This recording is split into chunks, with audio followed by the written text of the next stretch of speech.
Good evening and welcome to Tête the Opera Festival at the Cockpit Theatre on Cockpit Broadcasting. My name is Bill Banks-Jones. I'm Artistic Director of Tête. I'm a white man in my 50s with glasses, big headphones on, short grey hair, on a green leather sofa with some pot plants and books behind me. And I'm here to introduce Minutes to Midnight, which is a huge pleasure, and to say a couple of things to you before it starts. One, we'll get explained in a great deal more detail during the show, but it's the background is how the COVID crisis has turned, of course, Tête the Opera Festival inside out and upside down. We've had an extraordinary year where all artists have come together and valiantly pursued the idea of a live festival, and we've done it, and we're here performing every night. We've got a couple of live nights still to go, and it has taken the most incredible feats of imagination and invention and cleverness from the performers. You will have this explained to you during this video, but I wanted to tell you at the beginning so you go into it understanding how completely reimagined the piece is, how everybody has had to think about what they really care about and try and get that across, and is far from the piece that this group of people set out to make. And they're still hoping to do the full thing next year. So if you want to encourage them to do that, acknowledge the very low ticket price we've charged by making a donation to easydonate.org/mins, M-I-N-S, which will hopefully magically appear in the chat now. That's how to support these artists, but we'll come back to that at the end of the performance. The third thing for me to say to you is that we worked with the Department of Culture, Media and Sport to reopen theatre with one of their pilots, the only one that was for opera, and are now working with the Paul Hamlin Foundation to try and extend this work across the sector, try and get all our theatres open. And to that end, the reason I'm telling you this, you will receive a questionnaire after this performance, and we'd really appreciate your answers. The answers are just as important for these video broadcasts as they are for the live shows, because we've got to work out how to make all of our futures. Anyway, without more ado, because we've got a very illustrious panel to talk to you afterwards, let me introduce Minutes to Midnight.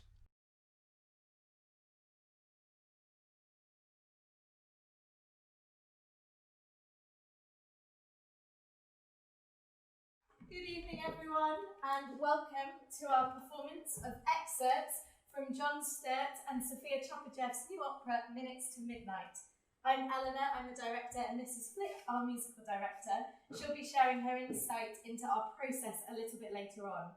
Before we begin, I wanted to give you slightly more of an insight into the life of a missileer, and also to explain a couple of terms that crop up during the course of the show. Our opera this evening focuses on two young missileers, First Lieutenant A.J. Martinez and Second Lieutenant Joseph Walker. We discover them deep underground in a launch control centre from where they control 50 nuclear missiles.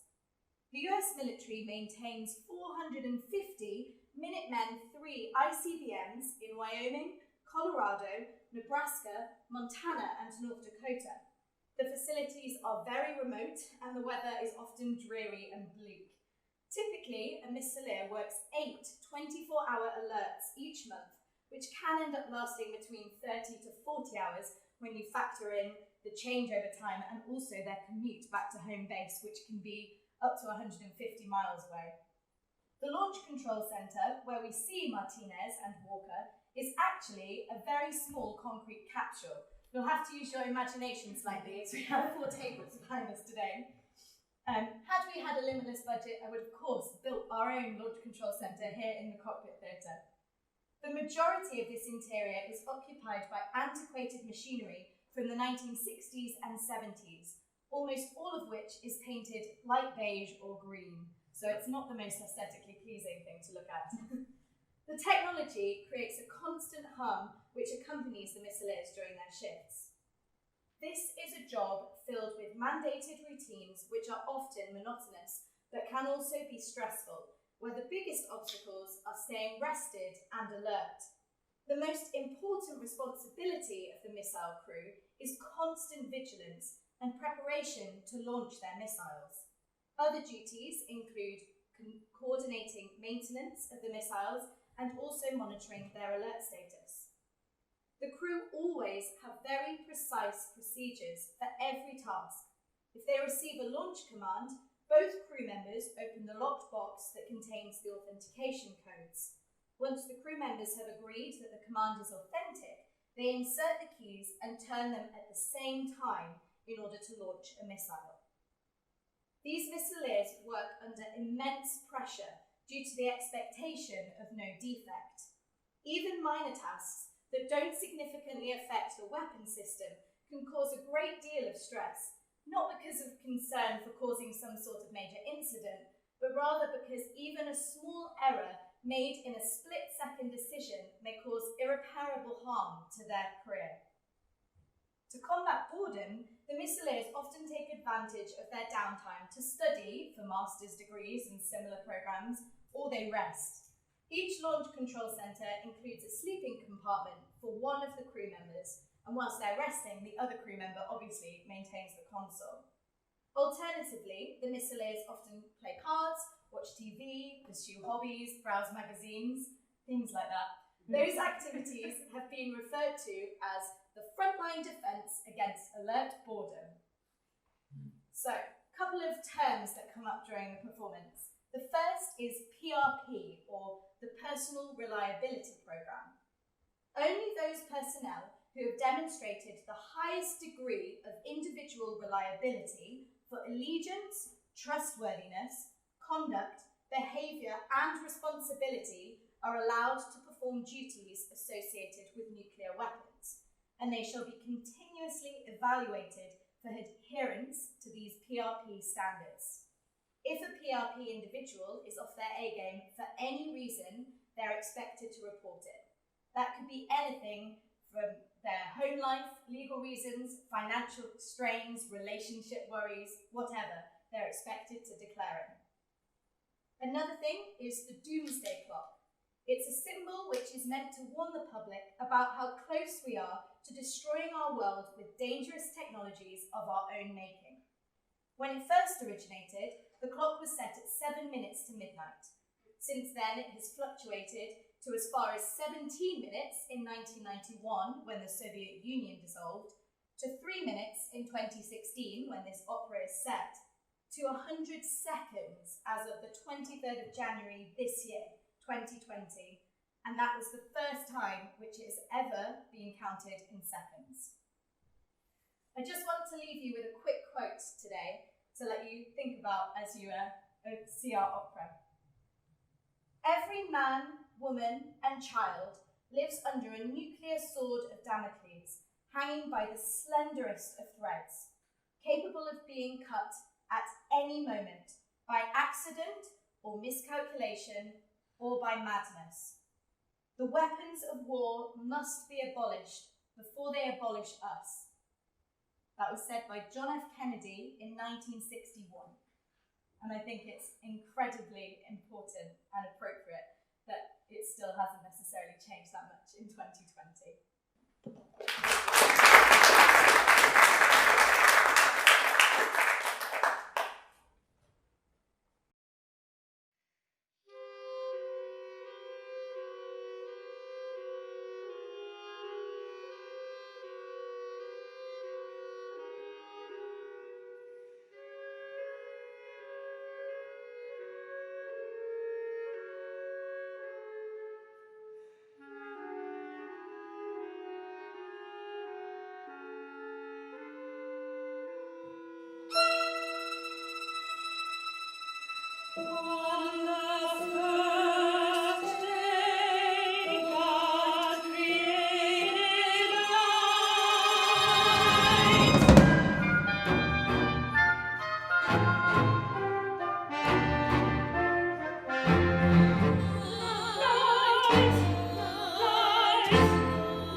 Mississippi, east of the Rocky Mountains.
in fucking North Dakota. Can hear my teeth chatter in their sleep.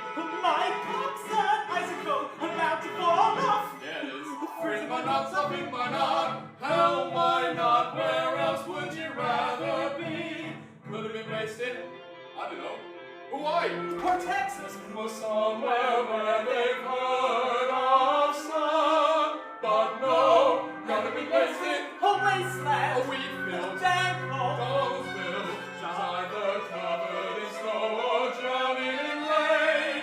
And the wind chill factor nips at my balls. Except my tent. And I lose the will to live. But why not, said the man in the Air Force hat. And I thought, why not, it's not like I've got a better plan. And that's how I threw in my knot with my knot. Freeze my balls Shiver my timbers and shrivel my scrotum. on this great frontier as a good old Mr. Land.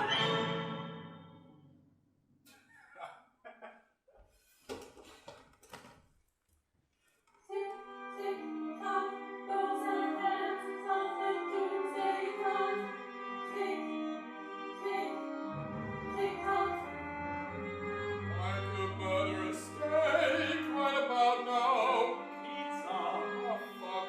I forgot. I have grilled tuna and tofu salad. For my health, so he says. For my brains, so he says. For my focus, so he says.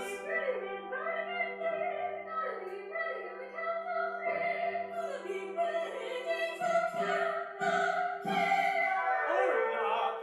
Or not.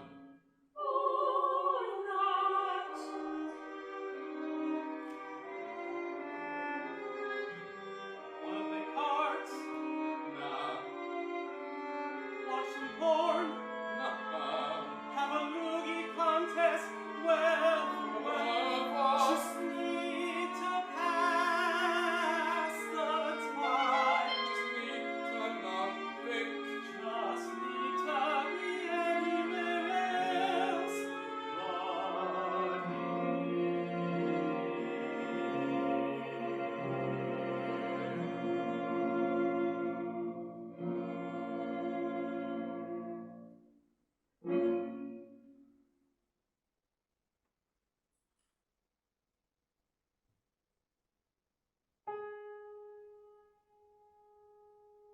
Hey, je vote. Nah. You. Hells yeah, absentee. Team Orange. Shit, I ain't no Democrat, but I'm not that either. Think he'll get in? Not in a million, not in a billion, not unless the world's gone wrong. Yes, sir. We've got a crew already headed to Lima 02, but we are monitoring. They'll hit Lima 11 on their return, but we are monitoring. Hey, watch this. Yes, sir.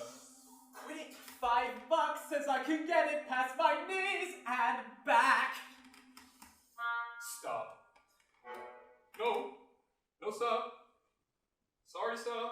Sorry, sir. Connection's bad. Couldn't hear you clearly, sir. Yes, sir. Yes, sir. Would be happy to.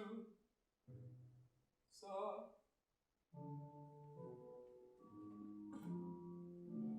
Storm's pulling in. Relief ain't likely to get through. No, I'm scratching my eyeballs out as is. I can't do another 24. No choice. Service before self. Fuck.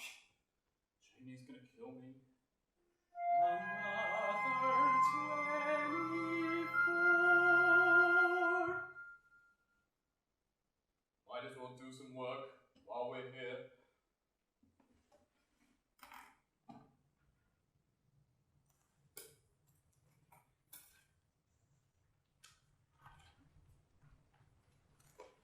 as our visitors start to work, I'm going to talk to you and pause the action for a few minutes as I'd like to share with you just some of our experiences creating this opera, the process we went through. Because as you can imagine, it's been radically different to what it otherwise would have been. I mean, every single company in this festival has probably come up with their absolutely unique way of putting together an opera from conception to the point where it's on stage. But even though every single way is completely different, every single way has produced some wonderful performances. Of course, as you are all perfectly aware, the challenge we've all been facing this year is COVID-19. That's why you're sat here socially distanced in masks, and it's why I'm playing piano and not conducting an orchestra, and it's why our chorus is on a video and not here with us. So under normal circumstances, we go through quite a normal process, which would look a little bit like, so first, the singers, Elle, director, and myself would get together in small groups and work through the little details, the nuance, the character, how everything would be sung. Then, quite late on in the process, I, the music director, would work with an orchestra just to let them know what's going to happen, what the singers are going to do, where they're going to breathe. And then, finally, we put it all together. Now, I think when I first discussed this project back in a coffee shop in January with John, where we didn't have to track and trace or anything like that, that's exactly what we intended to do. But, of course, that had to radically change as the year unfolded. So, we knew we had to turn this process on its head so that we could have as few people here as possible and we could maintain social distancing. So, in order to do that, we flipped the process around, we did it backwards. So, first, we worked with the orchestra. They had to be pre-recorded, and in order to do that, each musician had to record themselves individually. So, in order to record themselves, they needed a click track. And that is exactly what it sounds like. It's like a metronome. It's not musical, it's not pretty, but it keeps you in time. To give our performance a bit more flavour, I then recorded myself conducting to this click track. And then I could give some mood and some dynamics, and maybe bring you in with your imaginary colleagues. It's also really, really handy for tempo changes. There are quite a few of those in this opera. That was quite a hectic few days in my spare room, recording by myself in complete silence to an orchestra I had in my head. But then that recording of myself and the clip track was sent to the orchestra members. They recorded it in their rooms, in their lounges, in their spare rooms, and then they all stitched together. So then we had 12 members of an orchestra by magic. Next, we had to look at the chorus, the Trinity set, as they're called in this opera. There's 3 of them. There you go. Now, again, to help social distancing today, we pre-recorded them and put them on film. We also had to rehearse them to think about character. And like everything else in the past 6 months, this was done over Zoom. So rather than getting together in a room and playing the piano with them and having really quirky discussions, they sang to me and Elle, and we told them what we thought and gave them notes. And then when those weeks were up, they used that pre-recorded orchestral track and recorded themselves. They used it like a backing track, kind of like singing along with it. And then, once that was all done, those vocal recordings were put together with the orchestral parts, and we had whole chorus audios all stitched together. Sophia, our wonderful librettist, has very kindly compiled a list of all the places we zoomed in from. I think it's rather cool. So, myself, including myself, Sophia, John, all the members of the team and the chorus, we zoomed in from a bedroom in New York, a basement in Chicago. I didn't get to go to any of these lovely places. A couch in Surrey, a yurt in Wincanton. Definitely didn't say that one. Family home in Manchester, I can say that one. Airbnb in Wales, a building site in the Cotswolds. Who was there? A sleepy Dorset village, and of course, London. It's really amazing we were able to do this, and I think like many people this year, we'd have been completely lost without technology and Zoom. But it has been the most extraordinary experience to work on a project and never actually meet the people you're working with. I've still never met the singers in half of my orchestra. It's mad, but it's rather wonderful.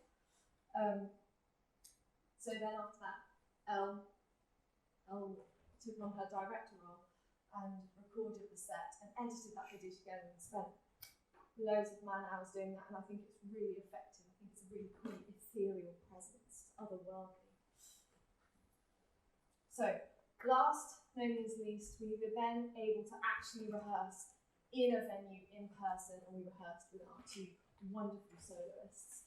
For the past few weeks, Elle, myself, and our wonderful singers have been able to work together in large rooms, doing all the very sensible things like social distancing, opening the windows to make sure there's loads of ventilation. But our singers today are still singing to a pre-recorded orchestra, which brings its challenges, because rather than a live orchestra, which can be flexible, can wait for you if you decide to take an extra breath today, or maybe you decide you want to sing that bit a bit slow, maybe you feel a different way about the character. No, pre-recorded track, by definition, stays the same way. So you have to do it the same way every single time. There's very little room for flexibility, which is also why today I'm playing some sections on the piano. Because in the recitative sections, now recitative is where the song mimics sort of the speed and the variation of natural speech. If I play the piano, then they have loads of flexibility and they can do it very naturally. I think we're all really proud of what we've done under such trying circumstances. When you're not only missing out on the practical benefits of being able to rehearse and communicate, but also the social benefits. Building professional relationships and friendships and growing the network of contacts on which, let's face it, many freelance careers actually rely on. And we'd like to thank Tête Avant-Première and everyone here at the Cockpit Theatre for being so supportive and for really having faith that this festival could go ahead and putting together this wonderful socially distanced event today. It seems very apt, this year in particular, that we should perform an opera that examines the theme of isolation. Over the course of the performance, we can see the effect on these two men of spending 24 hours below ground with no company save for each other. Not only do they have their own personal problems to contend with, but they're also waiting for a decision that could literally cause the end of the world as we know it. And hey, if the USA were to be, say, put in the hands of a man who was really rash and made inadvisable choices, hey, what could happen? So, when you find yourself in North Dakota, in the middle of nowhere, or in an underground bunker, in your early 20s, on duty with a man you barely know, the fate of the world rests in your hands. What do you do to pass the time? Well, play cards.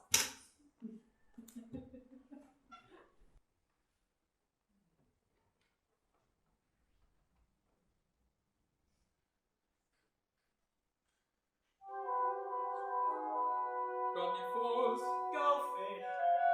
Got me eights. goldfish. You left a joker in the pack. Sorry. Got me kings. Damn it. How about threes? How'd you know? Who else would have 'em? Only you and me, bro. Only you and me, bro. 50 feet below.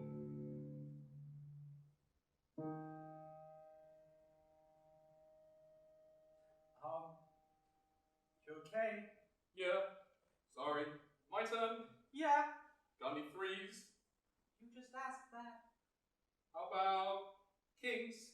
You just asked that. Oh. Sure you're okay? Yeah. Guess I just don't wanna play. Guess I just don't wanna play. 50 feet below. Don't gotta play. What else we gonna do?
quite late without worrying about another half a world away. Half a world away.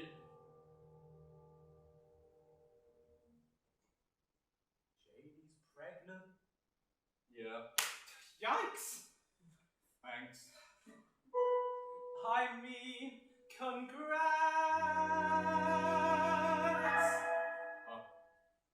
Brass no? Don't need to. Think they do. Maybe you shouldn't be pulling alerts right now.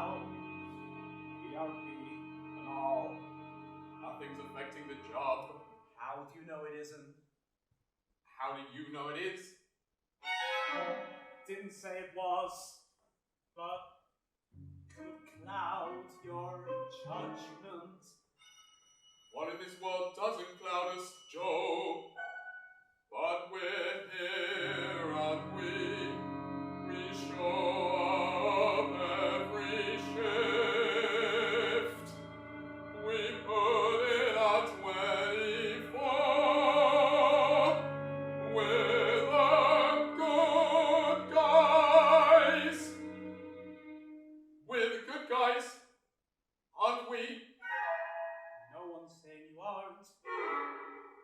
I'm just saying that maybe you're not in the right frame of mind to be doing your job. I'm a good missiler, Deputy Walker. I'm not saying you're not, but still.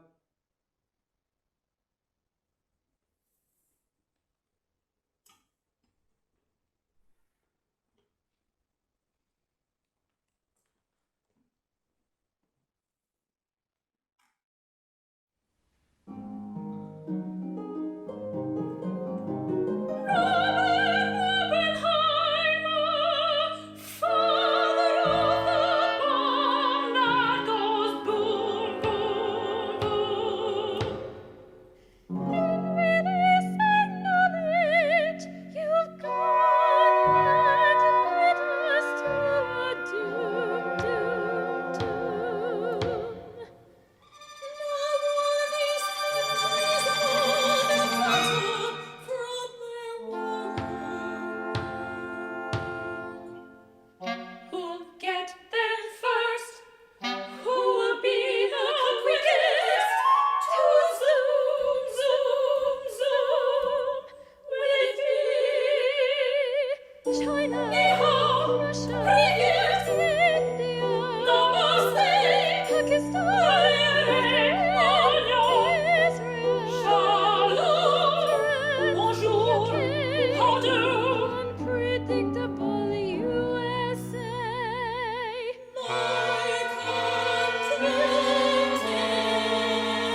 Harry made unbelievable strides through not only the Bible Belt, but also many of the needed swing states. Looks like he is on track to take this thing. 264 electoral college votes, with only 7 more to put him over the threshold. And hang on a second, we're getting numbers in as I speak. Wisconsin is in. Wisconsin's 10 electoral votes are in. Ladies and gentlemen, your new president of the United States is...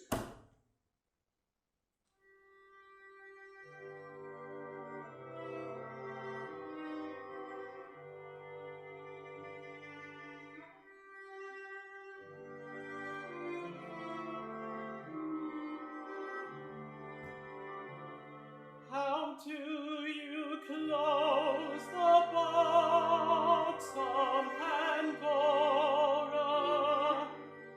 How do you undo what's already been done? You can't unspill the milk. You can't unsplit the atom. You can't unlearn the knowledge of the bomb. So who wins in a game of war? He who has the quickest gun, he who has the quickest draw. And how do you win at all with a bunch of peacocks running around, saying mine is bigger than yours? Police in the playground trying to be the top dog. Those who are weaker are beaten by the strong. Who can yell the loudest? Who has the better toys? Who has the most money and influence and power? And one by one, if they fall, we all fall by default. And with 3 minutes left on the clock till midnight, is it too late to do anything at all? The power of the bomb is the power of one. One man in charge of the mission. One man who makes the decision.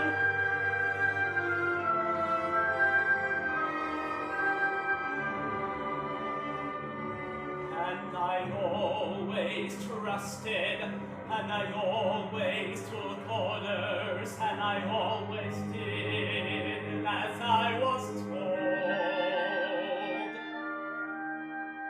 But I don't think I can do it anymore.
Wow, powerful stuff.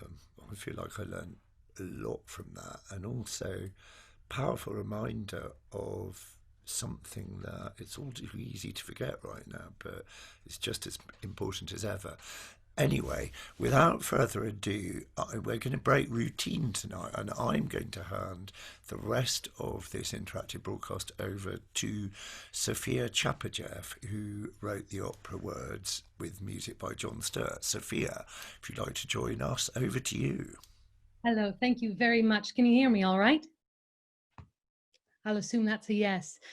First of all, I just want to thank Tête à Tête for everything that they have given us, a platform to be able to do this show. As Bill had mentioned at the top of this, well, we need some help, artists, especially during this time. John and I, as a company, we were able to pay our musicians and creatives a small honorarium. But we have ended the show in the red, and it isn't even the full show, as you've seen. So as not to start with a negative balance next time, and we do very much hope that there is a next time, we are asking for your support. So if you are able to donate a pound, a couple, that would be very much appreciated. We are very interested in taking this further, and we want to be able to show you that full work. And I just want to say that theater cannot exist in a vacuum. Theater needs an audience. We need you. And it is very strange to be in a box talking to you through a little pinprick. And we hope to be with you live again soon. And we hope that you will invite us again. So I just wanted to say thank you for that. You will see again probably the call to donate, which I made a note of it, is easydonate.org/MINS. And without further ado, I want to transition right now to our illustrious panel, which Bill mentioned before. So if I can have my three panelists join me to the forefront, thank you. That's wonderful. Hopefully you can see everybody. Is everybody unmuted? Hi.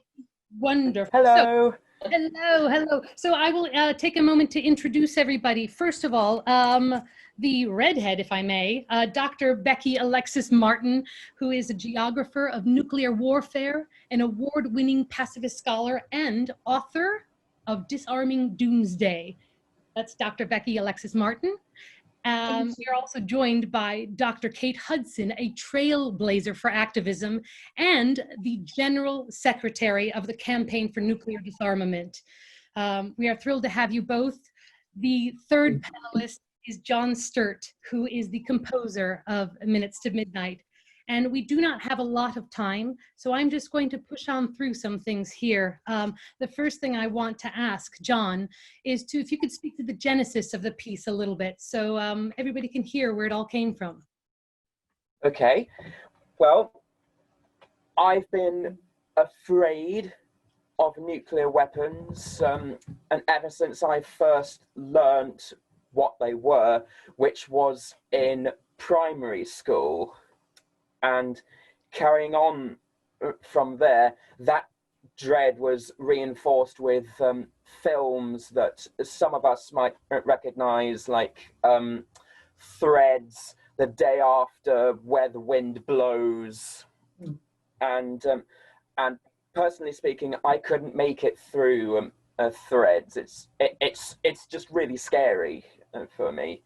And then later on, when I got into composition, I found out about Missileers and the life they lead through magazine articles, and at that point I thought, what a good premise for an opera.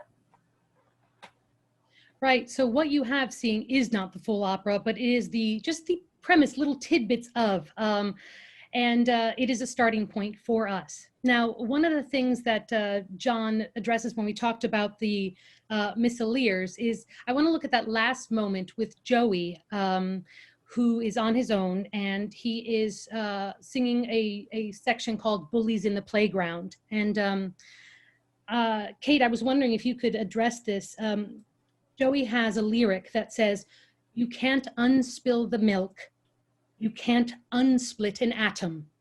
You can't unlearn the knowledge of the bomb." So what can we do?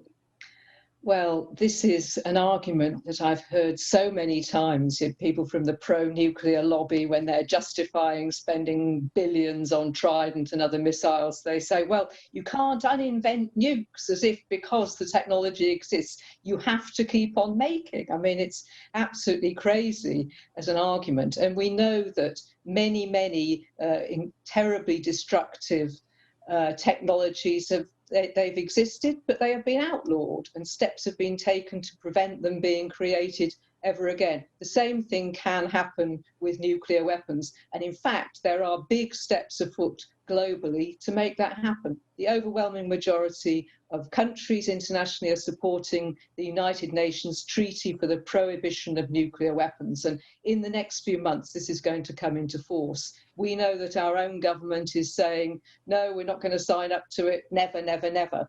We, as civil society, need to make that happen. So I think if I can urge everyone, please, to get in touch with the government, write to the Prime Minister and say, please, please support this ban, this global abolition of nuclear weapons treaty.